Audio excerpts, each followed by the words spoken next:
വിവാഹ സർട്ടിഫിക്കറ്റ് നൽകുന്നതിന് വഖഫ് ബോർഡിന് ഒരു അധികാരവുമില്ല. അധികാരം മരവിപ്പിച്ച് കർണാടക ഹൈക്കോടതി.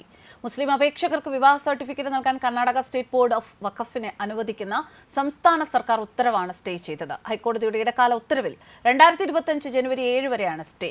Chief justice NV Anjaria, justice KV Aravind എന്നിവരടങ്ങിയ ഡിവിഷൻ ബെഞ്ചിന്റേതാണ് ഉത്തരവ്. പൊതു താൽപര്യ ഹർജി പരിഗണിച്ചപ്പോഴായിരുന്നു കോടതിയുടെ ഇടപെടൽ. വിവാഹ സർട്ടിഫിക്കറ്റ് ലഭിക്കുന്നതിന് ബദൽ മാർഗം നൽകിക്കൊണ്ട് മുസ്ലിം സമുദായത്തിന് ഭരണപരമായ നടപടിക്രമങ്ങൾ ലഘൂകരിക്കാനാണ് ഈ നടപടി ലക്ഷ്യമിടുന്നത് എന്ന് വാദിച്ച് സംസ്ഥാനം ഉത്തരവിനെ ന്യായീകരിച്ചു. കമ്മ്യൂണിസ്റ്റ് നിർദ്ദിഷ്ട ആവശ്യകതകളുമായി യോജിപ്പിക്കുകയും പ്രവർത്തനക്ഷമത വർദ്ധിപ്പിക്കാനും ഉദ്ദേശിച്ചുള്ളതാണ് ഈ സംരംഭമെന്ന് സർക്കാർ പറയുന്നു. കമ്മ്യൂണിറ്റി ക്ഷേമത്തിലും മതപരമായ കാര്യങ്ങളിലും വഖഫ് ബോർഡിന്റെ പങ്കാളിത്തം അതിന്റെ വിശാലമായ പങ്കുമായി പൊരുത്തപ്പെടുന്നതായി അത് വാദിച്ചു. എന്നാലും ഈ അധികാരം വഖഫ് നിയമത്തിലെ വ്യവസ്ഥകളിലോ മറ്റ് ബാധകമായ നിയമ ചട്ടക്കൂടുകളിലോ എങ്ങനെ വേരൂന്നിയതാണ് എന്ന് ബോധ്യപ്പെടുത്താൻ സർക്കാർ അഭിഭാഷകൻ പരാജയപ്പെട്ടു. ഇത് നിർദ്ദേശത്തിന്റെ നിയമപരമായ സാധുതയെക്കുറിച്ച് കോടതിയെ സംശയത്തിലാക്കി. രണ്ടു ഭാഗവും കേട്ട ശേഷം കർണാടക ഹൈക്കോടതി ഹർജിക്കാരന്റെ ആശങ്കകൾ നിയമപരമായി നിർബന്ധിതമാണ് എന്ന് കണ്ടെത്തുകയായിരുന്നു. 1995 വഖഫ് നിയമം വിവാഹ സർട്ടിഫിക്കറ്റ് നൽകുന്നത് ഉൾപ്പെടെയുള്ള സിവിൽ അഡ്മിനിസ്ട്രേറ്റീവ് പ്രവർത്തനങ്ങൾ നടത്താൻ വഖഫ് ബോർഡിനെ വിഭാവനം ചെയ്യുകയോ അധികാരപ്പെടുത്തുകയോ ചെയ്യുന്നില്ലെന്ന് ബെഞ്ച് ചൂണ്ടിക്കാട്ടി. ഈ നിർദ്ദേശത്തിന്റെ മറവിൽ നൽകുന്ന സർട്ടിഫിക്കറ്റുകൾക്ക് ഔദ്യോഗികവും നിയമപരവുമായ ആവശ്യങ്ങൾക്ക് സാധുതയില്ല എന്നും അനന്തരാവകാശം, വിസ അപേക്ഷകൾ അല്ലെങ്കിൽ മറ്റു നിയമ നടപടികൾ തുടങ്ങിയ നിർണായക കാര്യങ്ങൾക്കായി തങ്ങളെ ആശ്രയിക്കുന്ന വ്യക്തികളെ ദോഷകരമായി ബാധിക്കുമെന്നും ജഡ്ജിമാർ ആശങ്ക പ്രകടിപ്പിച്ചു. ഭരണപരമായ നടപടികൾ നടപ്പിലാക്കുമ്പോൾ നിയമപരമായ വ്യവസ്ഥകൾ പാലിക്കേണ്ടതിന്റെ പ്രാധാന്യം കോടതി എടുത്തു പറഞ്ഞു. വഖഫ് ബോർഡോ അതിന്റെ ഓഫീസർമാരോ നൽകുന്ന വിവാഹ സർട്ടിഫിക്കറ്റുകൾ ഏതെങ്കിലും ഔദ്യോഗിക ആവശ്യങ്ങൾക്ക് സാധുതയുള്ള സർട്ടിഫിക്കറ്റുകളായി ഉപയോഗിക്കാം എന്ന് മനസ്സിലാക്കാൻ പ്രയാസമാണ്.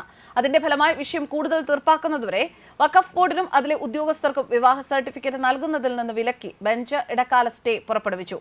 കോടതി അടുത്ത വാദം കേൾക്കുന്നത് 2024 ജനുവരി 7 ഷെഡ്യൂൾ ചെയ്തിരിക്കുകയാണ്. അപകട സാധ്യതയുള്ള നിയമപരവും ഭരണഘടനാപരവുമായ വിഷയങ്ങളുടെ വിശദമായ പരിശോധനയ്ക്ക് ഇടം നൽകി. വഖഫ് ബോർഡോ വഖഫ് ഓഫീസർമാരോ നൽകുന്ന വിവാഹ സർട്ടിഫിക്കറ്റുകൾ ഔദ്യോഗിക കാര്യങ്ങൾക്ക് സമർപ്പിക്കപ്പെടുമ്പോൾ സാധുതയുള്ള രേഖയായി കണക്കാക്കാൻ പ്രയാസമാണെന്ന് കോടതി നിരീക്ഷിച്ചു. ബംഗളൂരു ആസ്ഥാനമായി പ്രവർത്തിക്കുന്ന ആക്ടിവിസ്റ്റ് ഏഷ് ആലം പാഷയാണ് പൊതു താൽപര്യ ഹർജി നൽകിയത്. മുസ്ലിം സമുദായത്തിൽ നിന്നുള്ളവർക്ക് വിവാഹ സർട്ടിഫിക്കറ്റ് നൽകാൻ വഖഫ് ബോർഡിന് അധികാരം നൽകുന്ന വിജ്ഞാപനം 2023 ഫെബ്രുവരി 21 സംസ്ഥാന സർക്കാർ പുറപ്പെടുവിച്ചിരുന്നു. അതിന്റെ തുടർച്ചയായി ന്യൂനപക്ഷ ക്ഷേമ, വഖഫ്, ഹജ്ജ് വകുപ്പ് 2023 ഓഗസ്റ്റ് 30 പുറപ്പെടുവിച്ച അനുബന്ധ വിജ്ഞാപനത്തെ ചോദ്യം ചെയ്യുന്നതായിരുന്നു ഹർജി. വഖഫ് ബോർഡിന്റെ അധികാരങ്ങളും പ്രവർത്തനങ്ങളും വഖഫ് നിയമത്തിലെ സെക്ഷൻ 32 പ്രകാരം നിർവചിക്കപ്പെട്ടതാണ്. എന്നാൽ മുസ്ലിം വിവാഹം രജിസ്റ്റർ ചെയ്യുന്നതിനുള്ള അധികാരം ഈ വ്യവസ്ഥയിൽ ഉൾപ്പെടുന്നില്ലെന്ന് ഹർജിയിൽ ചൂണ്ടിക്കാട്ടിയിരുന്നു. വഖഫ് ബോർഡുകൾ വഴി വിവാഹം രജിസ്റ്റർ ചെയ്യുന്നത് വഖഫിന്റെ അധികാര പരിധിക്ക് അപ്പുറമുള്ള കാര്യമാണെന്ന് പല ഹൈക്കോടതികളും നേരത്തെ വ്യക്തമാക്കിയിട്ടുള്ളതാണ് എന്നും ഹർജിക്കാരൻ ഓർമ്മിപ്പിച്ചു. ഈ സാഹചര്യത്തിലാണ് വഖഫിന് അനുമതി നൽകുന്ന സർക്കാർ ഉത്തരവ് കർണാടക ഹൈക്കോടതി താൽക്കാലികമായി മരവിപ്പിച്ചത്.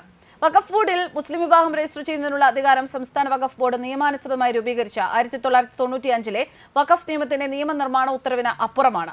വഖഫ് ബോർഡിന്റെ മുഴുവൻ അധികാരവും പ്രവർത്തനങ്ങളും വഖഫ് നിയമത്തിലെ സെക്ഷൻ 32 പ്രകാരം നിർവചിക്കപ്പെട്ടിട്ടുണ്ട്. ഒരു മുസ്ലിം വിവാഹം രജിസ്റ്റർ ചെയ്യുന്നതിനുള്ള അധികാരം പ്രസ്തുത വകുപ്പിൽ നിന്ന് ഉണ്ടാകും എന്ന് പറയാൻ ആവില്ല.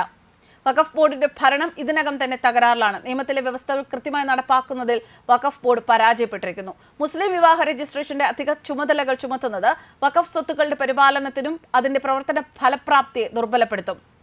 സീമ വേഴ്സസ് അശ്വിനി കുമാർ കേസിലെ സുപ്രീം കോടതി വിധിയുടെ അടിസ്ഥാനത്തിൽ ഭരണപരമായ വീക്ഷണകോണിൽ ഏതൊരു വിവാഹത്തിന്റെയും രജിസ്ട്രേഷന്റെ ഉദ്ദേശം സുപ്രധാന സ്ഥിതിവിവര കണക്കുകളുടെ രേഖകൾ സൂക്ഷിക്കാൻ മാത്രമാണ് എന്നും ഹർജിക്കാരൻ അവകാശപ്പെടുന്നു. വിവാഹത്തിന്റെ പവിത്രത അതിന്റെ രജിസ്ട്രേഷനെ ആശ്രയിക്കുന്നില്ല.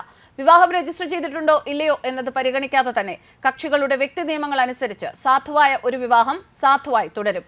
ഏതെങ്കിലും നിയമം വിവാഹ രജിസ്ട്രേഷൻ നിർദ്ദേശിക്കുമ്പോഴെല്ലാം ശ്രദ്ധിക്കേണ്ടത് പ്രധാനമാണ്. ഇന്ത്യയിൽ രജിസ്റ്റർ ചെയ്യാത്തത് വിവാഹം അസാധുവാക്കുന്നത് ിലേക്ക് നയിക്കില്ല എന്ന ഒരു മുന്നറിയിപ്പുമായാണ് അവർ സാധാരണ വരുന്നത് എന്നും ഹർജിക്കാരൻ കൂട്ടിച്ചേർത്തു. ന്യൂസ് ഡെസ്ക് കർമ്മ.